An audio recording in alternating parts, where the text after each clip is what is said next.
Pois é. Bom, agora sim vamos tentar retomar o contato com o governador de Minas Gerais, Romeu Zema. Governador, seja muito bem-vindo, espero que agora dê certo. Bom dia. Bom dia, Marcela. Bom dia a todos que estão nos escutando. Está escutando bem, Marcela? Sim, agora tá ótimo. Governador, agradeço demais a participação do senhor aqui, é um prazer falar com o senhor. Já começo então com esse tema que a gente está debatendo, né, sobre essa questão da crise do IOF, envolvendo o Congresso e também o governo federal. O senhor chegou, inclusive, a publicar um vídeo, né, feito por inteligência artificial, nos mesmos moldes que o PT já tinha divulgado, mas, claro, contrapondo ali as questões que o senhor acha que chamou inclusive de blá blá blá de discurso do PT em relação a essa história de que eles querem pregar que é uma justiça tributária, né, aumentar as alíquotas do IOF. Como é que o senhor vê isso? O senhor acha também que existe uma injustiça tributária? Qual que seria o caminho? Marcela, eu posso falar de camarote porque eu assumi um estado arruinado, uma terra arrasada pelo PT há 6 anos e meio atrás. E durante a gestão do PT em Minas Gerais, eles só aumentaram impostos do combustível, de diversos produtos, e, além disso, entregaram, como eu falei, um Estado que não funcionava. Eu, na minha gestão, não aumentei nenhum imposto e coloquei as contas em dias, ou seja, você precisa ter eficiência na máquina pública, precisa acabar com privilégio, com corrupção, com desperdício, e é o que nós temos feito em Minas Gerais.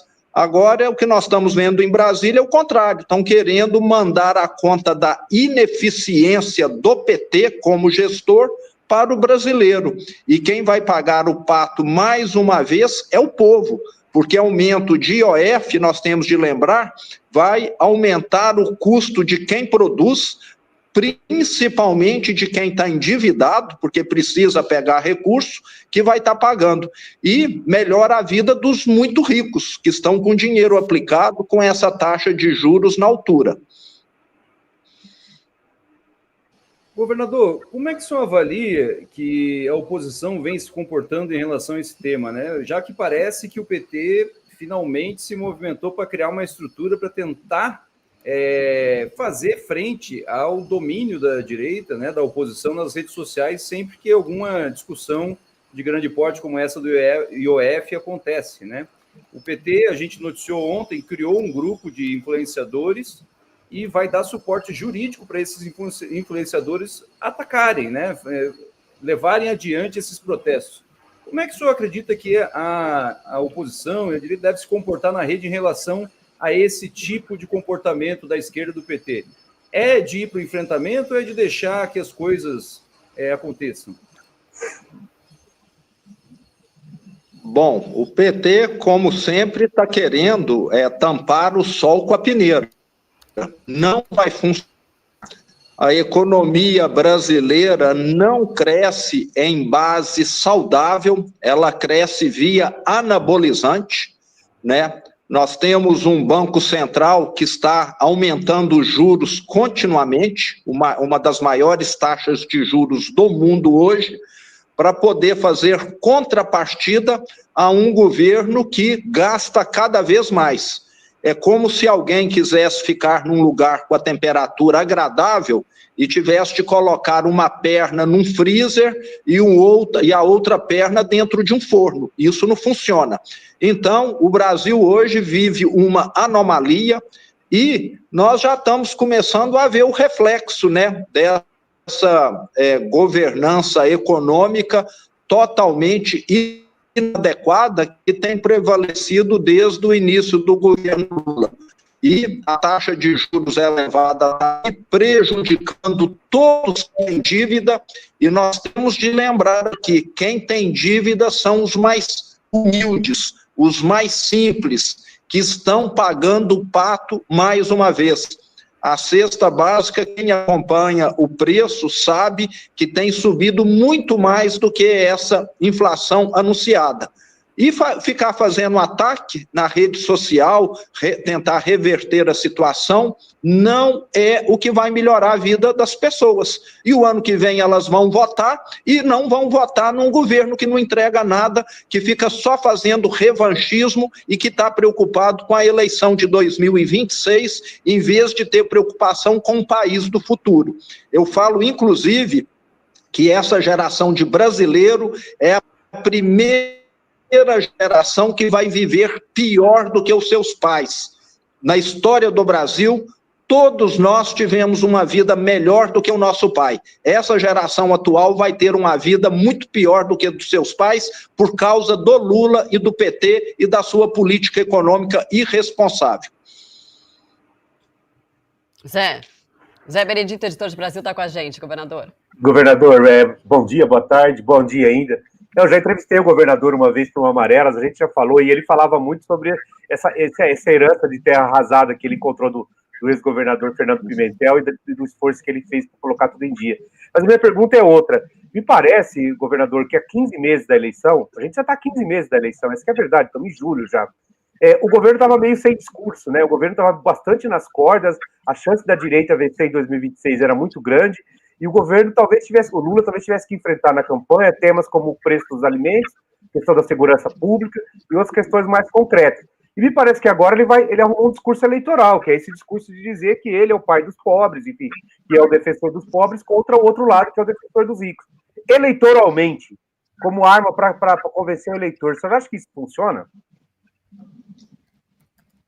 Ô Zé, não funciona. Eu sou gestor chão de fábrica, já estive em mais de 415 municípios de Minas Gerais nessa minha gestão. Eu vou para conversar com o produtor rural, com o vereador, com o prefeito, com as pessoas, e eu vejo, cara a cara, escutando, não estou falando em mais de pesquisa, uma insatisfação enorme. Esse atual governo está totalmente perdido, sem saber o rumo que deve dar ao Brasil e se agarrando naquilo que pode para poder tentar uma reeleição ano que vem, que não vai funcionar.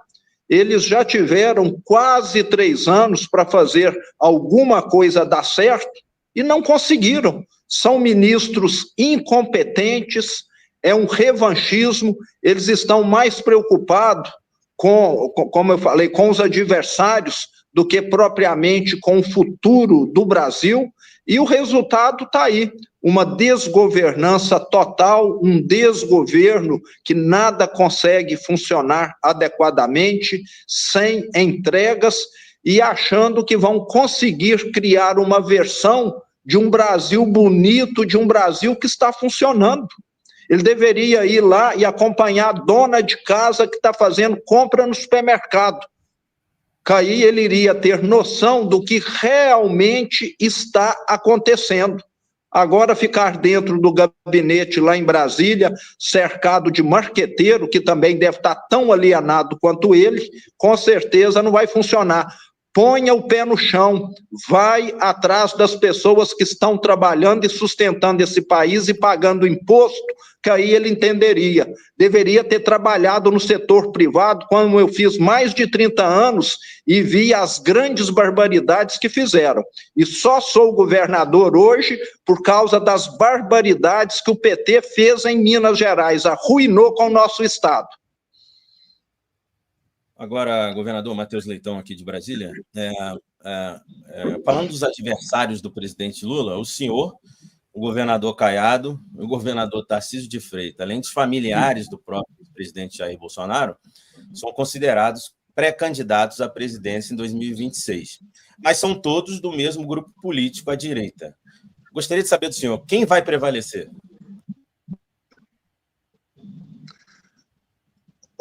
Eu não sou político profissional, não sou político de carteirinha, como eu disse agora há pouco, sou governador de Minas porque sou um inconformado. Eu vi o PT arruinar o meu estado, vi o PT fazer a maior recessão da história do Brasil em 2015 e 2016. Eu era presidente de uma empresa e tive de acabar com 2.500 cargos. caso contrário, a empresa iria quebrar. E vi que não adianta você estudar muito, você ser competente, você criar um bom negócio num país que afunda por causa dessa política econômica do PT. E o que eu quero é contribuir com o Brasil. E nós mostramos em Minas Gerais que é possível consertar a lambança do PT.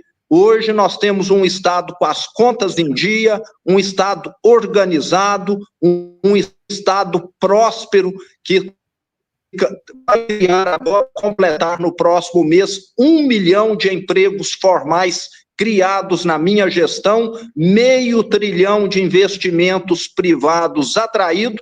Por quê? Porque nós temos seriedade. Eu tenho um secretariado competente, eu não tenho um parente dentro dos 300 mil funcionários do Estado de Minas Gerais, e eu tenho plano e metas para todo mundo seguir. E o que o Brasil precisa é disso. Então, vou estar contribuindo com o Brasil ano que vem.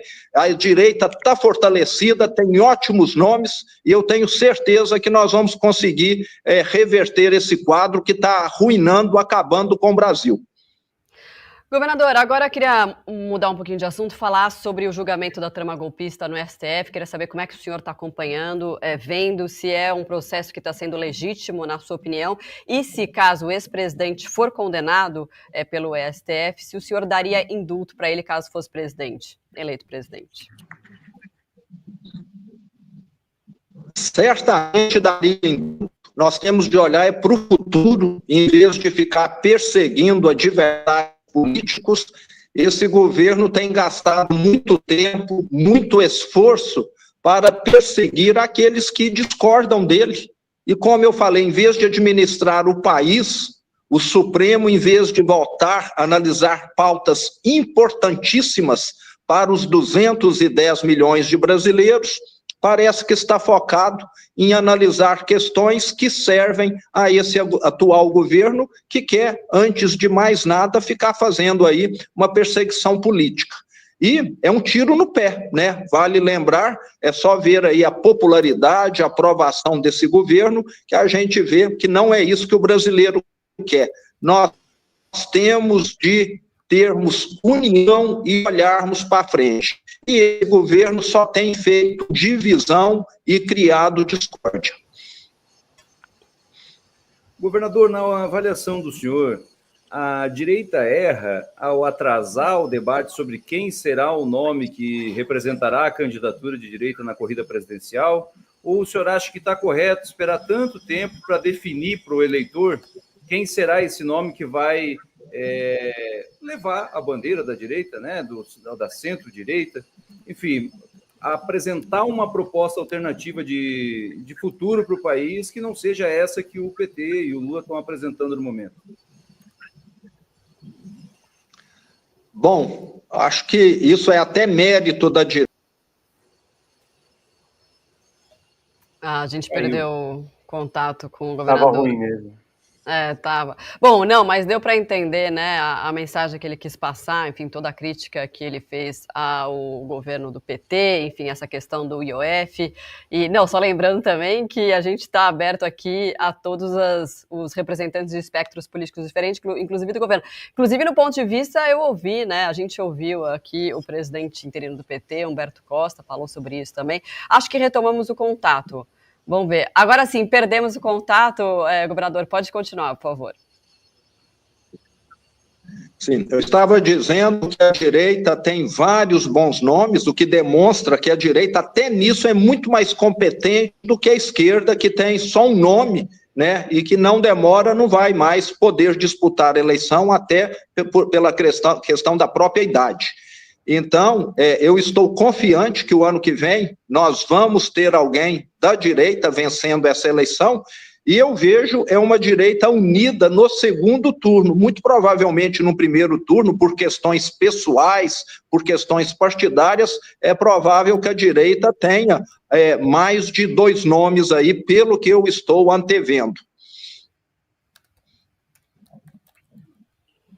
Governador, além da eleição presidencial no ano que vem, que é uma eleição muito importante, né? A gente está falando disso agora, tem outras eleições importantes no ano que vem, né? Muita gente já tem dito que a batalha pelo Senado, por exemplo, será importantíssima.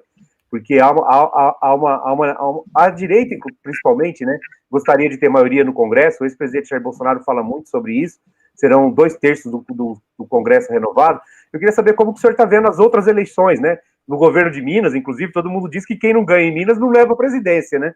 No governo de Minas, inclusive, o senhor está confiante em fazer seu sucessor, e como o senhor vê essa batalha pelo Congresso, como que ela deve ser no ano que vem? Mais uma vez, eu também fico otimista. Em Minas Gerais, o nome que eu darei apoio é ao meu braço direito, o vice-governador Matheus Simões, uma pessoa extremamente competente, que tem feito toda a diferença na minha gestão. E vou também estar apoiando, né, em Minas e em outros estados, aonde for conveniente e possível, nomes da direita. Eu tenho certeza que a direita também vai conseguir um avanço expressivo na Câmara Federal e também no Senado. E isso vai ser muito bom para o Brasil, porque o que nós temos hoje é uma divisão que acaba, muitas vezes, atrapalhando projetos importantes, pautas estruturantes que são necessárias para um futuro melhor. Governador, para finalizar, eu queria voltar lá para o início, né? O governo de Minas conseguiu uma renegociação da sua dívida muito melhor agora no governo Lula. Isso tudo, inclusive, foi negociado pelo ex-presidente do Senado, Rodrigo Pacheco. Por que isso não foi conseguido no governo Bolsonaro, do qual o senhor é aliado? Bom, primeiro nós tínhamos o regime de recuperação fiscal, que era a proposta para diversos estados que estavam em dificuldade econômica. Rio Grande do Sul, Rio de Janeiro, Goiás e depois Minas Gerais aderiram. Essa era a alternativa. E com o tempo ficou claro que o regime de recuperação fiscal era apenas um alívio temporário e não a solução definitiva, como todos acreditavam. E tivemos essa iniciativa louvável do senador Rodrigo Pacheco, do presidente da Assembleia de Minas Gerais, Tadeu Martins, que também participou ativamente em construir algo que realmente seja a solução definitiva. Se esses estados endividados não tiverem uma condição viável de pagamento, a bomba vai estourar onde? No governo federal. Então, é algo que o tempo é que demonstrou. Eu falo que essa questão da dívida dos estados é exatamente igual a alguém que faz um empréstimo da casa própria, um financiamento, aliás, e que começa comprometendo 10% do salário hoje, mas daqui a 20 anos vai estar comprometendo 60% do salário e não consegue mais pagar. A dívida dos estados tem crescido muito acima da receita. E a bomba estourou agora. Então, vejo que foi uma questão de tempo, não foi uma questão de boa ou má vontade, não. E lembrando, o presidente Lula ainda fez vetos que estão inviabilizando o Propag, que nós estamos tentando agora derrubar nesse mês de julho. Muito bem, a gente conversou com o governador de Minas Gerais, Romeu Zema. Governador, muito obrigada, prazer falar com o senhor, bom trabalho e até uma próxima oportunidade. Até. Bom dia a todos, um abraço.